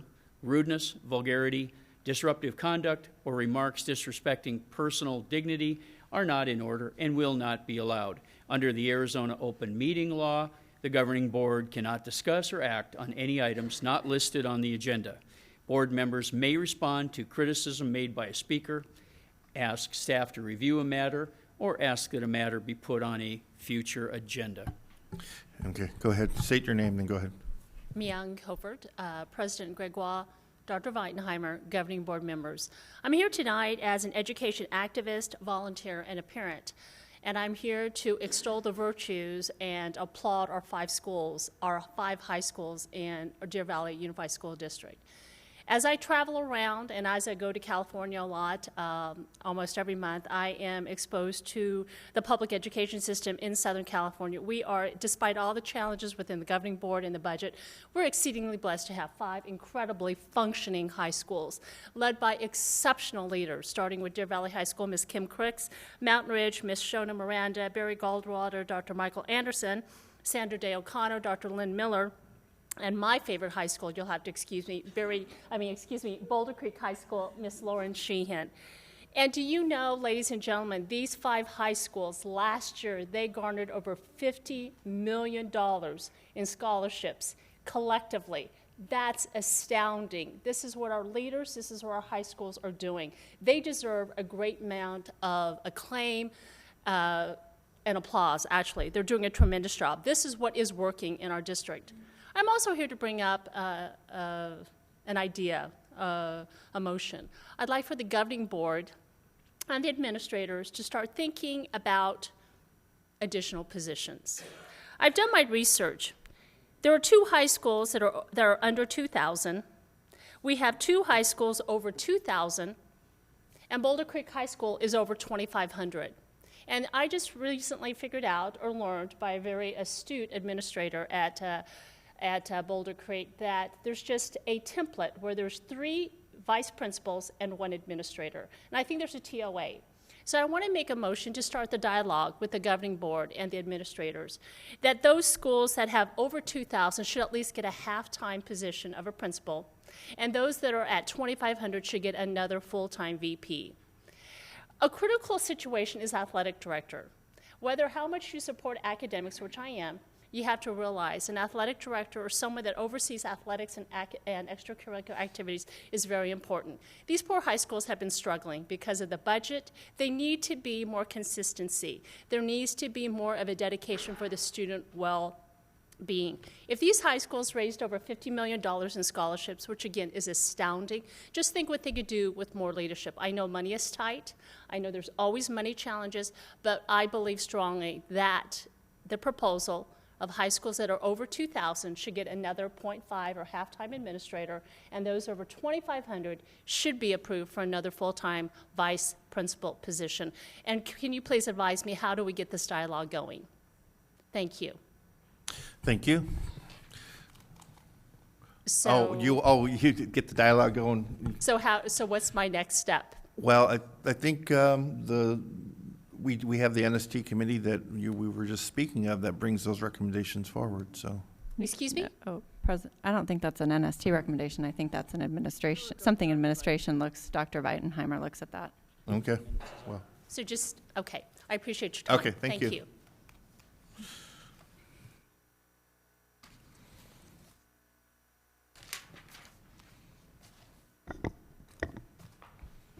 Good evening. I'm Lauren Sheehan. I'm president of the building leadership team. This evening, I want to give a shout out to our administrative office professionals.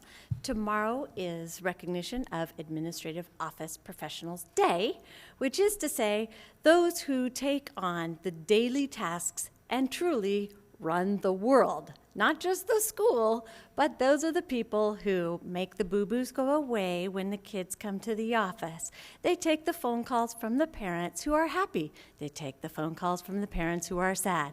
They take the phone calls for the parents who are in a panic. They work with the kids who are in trouble. They work with the kids who are happy. They work with teachers. They work with administrators. They work with every person who comes by their desk every single day, and they do it with a smile, courtesy, hard work, dedication, and the skill that it takes to make a flow through the front office. So I just want to give a big shout out on behalf of the building leadership team to our administrative office professionals. Have a great day tomorrow on that day. Thank you. Can I have a motion to adjourn? Motion to adjourn. Do I have a second? Second. All those in favor say aye. Aye. Aye. Aye, aye. Aye, aye, aye.